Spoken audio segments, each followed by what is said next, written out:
మన ప్రభువు ప్రియ రక్షకుడైన యేసుక్రీస్తు నామంలో మీ అందరికీ వందనాలు తెలియపరుస్తున్నాను. ఈ విధంగా ఈ వీడియో ద్వారా మిమ్మల్ని కలుసుకోవడానికి దేవుడిచ్చిన అవకాశాన్ని బట్టి దేవుని నామాన్ని ఎంతో స్తుతిస్తున్నాను.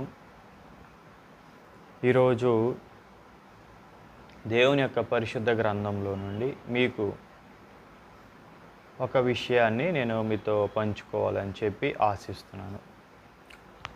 ఏమిటి ఆ విషయం అని అంటే భూకంపము. ఏమిటి? భూకంపము.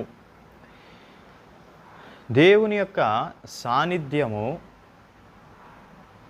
ఒక చోట ఉన్నట్టు, ఎక్కడన్నా దేవుని యొక్క పని జరిగింది అన్నట్టు గుర్తుగా భూకంపాన్ని కూడా దేవుడు చూపించినట్టుగా మనం చూడవచ్చు.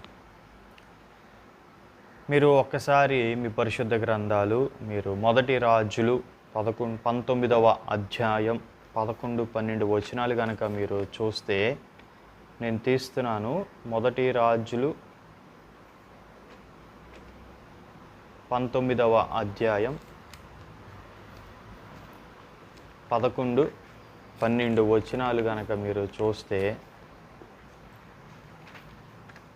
ఈ విధంగా రాసి ఉంది. ఏంటంటే చూడండి, అందుకైనా నీవు వెళ్ళి పర్వతం మీద యెహోవా సముఖంలో నిలిచి ఉండు అని సెలవిచ్చాడు. అంతటా యెహోవా ఆ వైపు నుంచి ఈ వైపుకు వెళ్ళాడు. అప్పుడు బలమైన పెనుగాలి లేచింది. యెహోవా భయానికి పర్వతాలు బద్దలయ్యాయి, శిలలు చిన్నాభిన్నములయ్యాయి. కానీ యెహోవా ఆ గాలి దెబ్బలో ప్రత్యక్షం కాలేదు. గాలి పోయిన తర్వాత భూకంపం కలిగింది, కానీ ఆ భూకంపంలో యెహోవా ప్రత్యక్షం కాలేదు. ఆ భూకంపం అయిన తర్వాత మెరుపు పుట్టింది, కానీ ఆ మెరుపులో యెహోవా ప్రత్యక్షం కాలేదు. మెరుపు ఆగిపోగా మిక్కిలి నిమ్మలంగా మాట్లాడే ఒక స్వరం వినబడింది.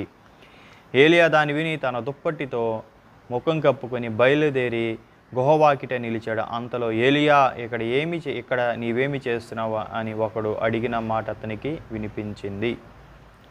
చూడండి, మనం ఈ 19వ అధ్యాయం 11-12 వచనాలలో మనము చూస్తే ఒక విషయం మనకు అర్థమవుతుంది. ఏమిటి అని అంటే, ఏలియాతో యెహోవా దేవుడు సంభాషించే ఒక ప్రక్రియలో భూకంపం కూడా కలిగింది, పెనుగాలి కలిగింది,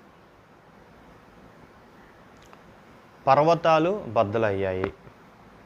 అయితే ఇక్కడ మనం చూస్తే భూకంపము మనము అబ్జర్వ్ చేస్తే జరిగినట్టుగా దేవుడు ఏలియాతో మాట్లాడకముందు ఆ ప్రాంతము భూకంపంతో కంపించినట్టుగా మనము చూడవచ్చు. ఇది దేవుని యొక్క ఒక సూచన.